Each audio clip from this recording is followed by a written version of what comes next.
तुम्हारे ही भरोसे पर ज़माना छोड़ बैठे हैं, तुम्हारे ही भरोसे पर ज़माना छोड़ बैठे हैं। ज़माने की तरफ देखो, इसे कैसे निभाएंगे। पकड़ लो हाथ बनवारी, नहीं तो डूब जाएंगे। हमारा कुछ न बिगड़ेगा, तुम्हारी लाज जाएगी। गुड इवनिंग, कैसे हो आप सब? मुझे पता है आप सब बहुत अच्छे हो और बहुत कुछ अच्छा कर रहे हो अपनी ज़िंदगी में, है ना? हाँ, मेरा नाम है कल्पना और मैं फिर से हाजिर हूँ इस चैनल पे एक नई कहानी के साथ, जिसमें है बहुत सारा प्यार, बहुत सारा भरोसा, बहुत सारा विश्वास। कैसे? चलिए कहानी को सुनाती हूँ। लेकिन उससे पहले अगर आप सब ने मेरे चैनल को लाइक, सब्सक्राइब एंड शेयर नहीं किया है तो प्लीज़ कर लीजिए और सुनिए मेरी कहानी। एक समय की बात है, एक गांव में विमला और मंगला नाम की दो जुड़वा बहनें रहा करती थी। माँ बाप के निधन के बाद दोनों बहनों ने सब्जी बेच के अपना जीवन गुजारा करना शुरू किया था। गांव से वो शहर को जाती थी। शहर और गांव के बीच में एक नदी पड़ता था। नदी को वो नाव से पार किया करती थी। शहर में जाके सब्जियां बेचती थी। दोपहर होने पे नमक तेल रोटी जो वो घर से ले जाती थी वो रोज़ खा के और फिर शाम होने पर घर को लौट आती थी। यही उनका जीवनचर्या था। स्वभाव से दोनों बहन बहुत सीधी, सरल और सच्ची थी। वो दुनियादारी ज़्यादा नहीं जानती थी। वो सिंपल और साधारण सी स्त्री थी। एक दिन की बात है कि विमला और मंगला दोनों जब सब्जी बेचने गई तो सब्जी कम थी उनके पास और जल्दी बिक गई। दोपहर हुआ नहीं था, खाने का वक्त हुआ नहीं था, तो दोनों बहनों ने सोचा कि क्यों ना पास के मंदिर में कथा वचन चल रहा है, हम भी कथा वचन सुन लें। बहन मंगला ने कहा, ओ बहन विमला, क्यों ना हम भी कथा वचन सुन ले, कुछ धर्म पुण्य हम भी प्राप्त करें। दूसरी बहन ने कहा, हाँ बहन विमला, चल हम कथा वचन सुनते हैं। दोनों बहन मंदिर पहुंच गई और कथा वचन समाप्त होने को था, दोनों पीछे बैठ गईं। तभी संत जी ने कहा कि धरती पे हमारा जन्म ठाकुर जी का खोज करने के लिए होता है।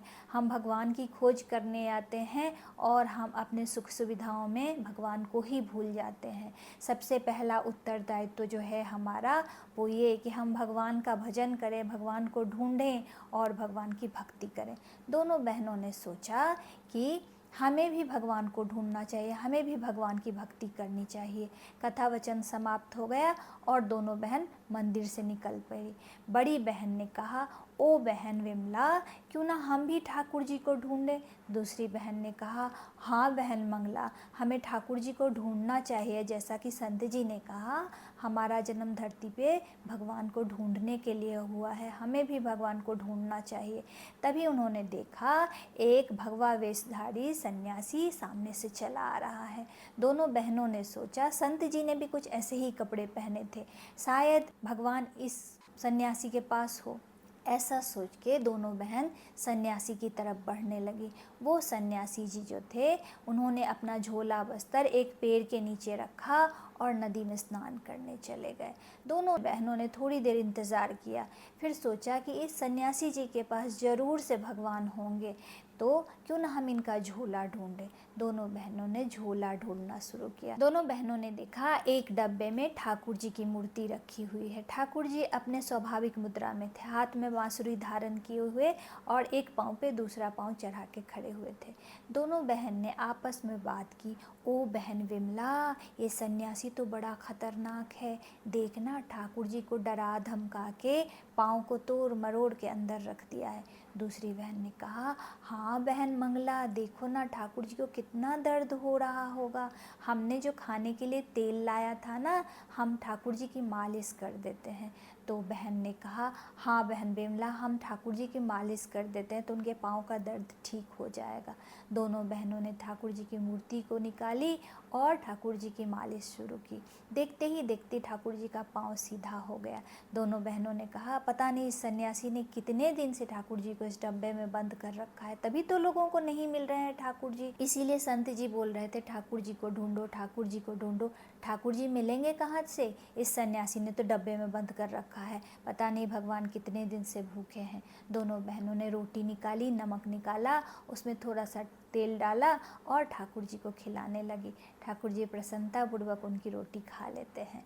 तो दोनों बहन बहुत प्रसन्न होती हैं और कहती हैं, ठाकुर जी अगर हमने कुछ गलत किया होगा तो हमें माफ़ कर देना, पर ये सन्यासी बहुत खतरनाक है, आपको डब्बे में बंद कर रखा है तो हमारा क्या होगा पता नहीं। तब तक सन्यासी जी नहा धो के नदी से बाहर आ रहे थे। उन्होंने जब देखा कि दोनों बहनें मेरे झोला बस्तर के पास बैठ के कुछ कर रही हैं तो सन्यासी जी को गुस्सा आया और वो दौड़ के दोनों बहनों के पास आने लगे।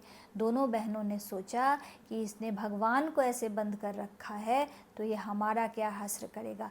देख के दोनों बहन वहाँ से भाग गई। इधर उस सन्यासी ने देखा ठाकुर जी की मूर्ति सीधी हो रखी है और ठाकुर जी के चेहरे पे एक अप्रतिम प्रसन्नता छाई हुई है। सन्यासी समझ गया कि ये दोनों महिलाएं कोई साधारण महिला नहीं है, ये कोई दिव्य महिला है, तभी तो ठाकुर जी के पाँव को सीधा कर दिया इसने।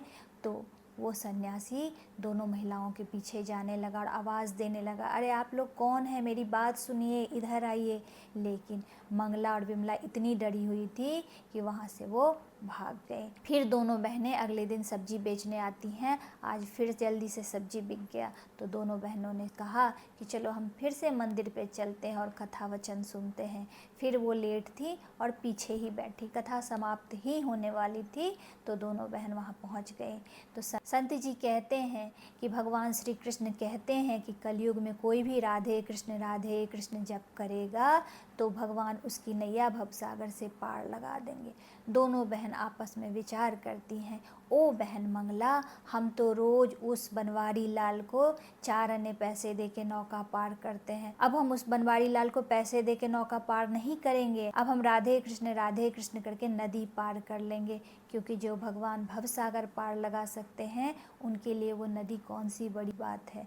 तो दूसरी बहन ने कहा, हाँ बहन विमला, सच में आज से हम ठाकुर जी का नाम लेकर नदी पार कर लेंगे। ऐसा कह के दोनों बहन वहाँ से चली गई। नदी के किनारे जाके दोनों बहनों ने कहा, राधे कृष्ण करते हुए वो पैदल पानी पे चलने लगी और नदी पार कर लिया। अब उनके पास रोज के 4 आने पैसे बचने लगे और रोज पैसा जमा करने के बाद इधर उनकी सब्जियां भी बहुत अच्छे दामों में बिक रही थी, उनके पास थोड़ा बहुत पैसा आ गया। तो एक दिन विमला ने कहा, ओ बहन मंगला, उन संत महाराज की वजह से आज हमारे घर में वैभव लक्ष्मी का वास हुआ है, आज हमारे घर में धन संपत्ति आई है, क्यों ना हम संत महाराज को एक दिन अपने घर भोजन पे बुलाएं। तो दूसरी बहन ने कहा, हाँ बहन विमला, मैं भी यही सोच रही थी कि एक दिन संत महाराज को अपने घर भोजन पे बुलाएं। तो दोनों बहनों ने विचार विमर्श किया और कहा कि विमला तू यहाँ पे खाना बना और मैं जाके संत महाराज को बुला के निमंत्रण दे के लेके आती हूँ। ऐसा कह के मंगला शहर की तरफ संत महाराज के मंदिर चली गई और वहाँ जाके उसने संत महाराज को प्रणाम किया और कहा कि महाराज, मैं चाहती हूँ कि आज आप हमारे घर पधारें और भोजन ग्रहण करें, क्योंकि आपके कथा वचन की कृपा से हमारे घर में धन धान्य भरपूर हो गया है। महाराज को बहुत खुशी हुई और वो बोले कि हाँ हम ज़रूर आपके घर भोजन करने चलेंगे, चलो हम आपके घर चलते हैं। ऐसा कह के संत महाराज मंगला के साथ नदी के तट पर आते हैं। नदी के तट पर आते ही मंगला कहती है, राधे कृष्ण करते हुए वो पानी पे चलने लगती है। मंगला को पानी पे चलता हुआ देख संत महाराज को लगता है जरूर कोई ये डायन जोगन है जो मुझे बलि चढ़ाने के लिए ले जा रही है, मेरा बलि देने से इसकी सिद्धि हो जाएगी, नहीं तो कोई भी साधारण मनुष्य पानी पे नहीं चल सकता, ये तो बहुत ही खतरनाक औरत लगती है। ऐसा कह के संत महाराज वहाँ से दबे पांव निकलने लगे। इधर मंगला जब नदी के उस पार पहुंची और पलट के देखा तो संत महाराज तो आए ही नहीं। वहाँ से वो ज़ोर ज़ोर से चिल्लाने लगी, अरे ओ संत महाराज, आप आइए ना, जल्दी आइए ना, मेरी बहन विमला भोजन बना के हम दोनों का इंतज़ार कर रही होगी। संत महाराज को लग रहा था ज़रूर ये आज मेरा बलि देने वाली है। मंगला को लगा कि संत महाराज पता नहीं किस बात से नाराज़ हो गए, वापस जा रहे हैं। तो वो वापस नदी पार करके इस पार आती है और कहती है, महाराज आप कहाँ चले जा रहे हैं, चलिए हमारे साथ भोजन करने के लिए। संत महाराज कहने लगे, ओ बेटी मुझे माफ़ कर दो, मैंने कोई भी गलती की है, कोई भी अपराध किया है तो मुझे माफ़ कर दो, मेरी बलि ना चढ़ाओ, मैं तो एक साधारण मनुष्य हूँ, मैं कुछ नहीं जानता हूँ। मंगला ने कहा, बाबा आप ऐसा क्यों कह रहे हैं। संत महाराज ने कहा, तुम पानी पे चल रही थी ना, पानी पे कोई साधारण स्त्री नहीं चल सकती है, कोई भी मनुष्य नहीं चल सकता है। तो मंगला ने कहा, आप भूल गए, आप ही ने कहा था ना राधे कृष्ण करने से ठाकुर जी भवसागर में नैया पार लगाते हैं।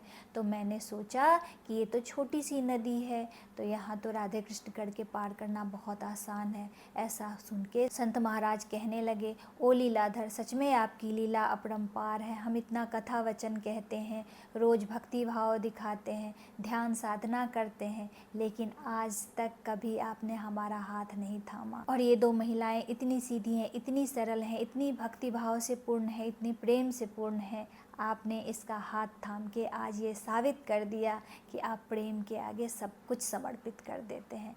ऐसा कह के संत महाराज ने भगवान को तत्सत नमन किया और मंगला के साथ भोजन करने के लिए उसके घर पे चले गए। इस कहानी के द्वारा हमें ये तो समझ में आ गया कि हम जितने सीधे होते हैं, जितने सरल होते हैं, भगवान उतनी ही आसानी से हमें प्राप्त होते हैं, क्योंकि भगवान बहुत सीधे हैं, बहुत सरल हैं, बहुत प्रेममय हैं। उन्हें तो बस प्रेम चाहिए, सादगी चाहिए, सरलता चाहिए।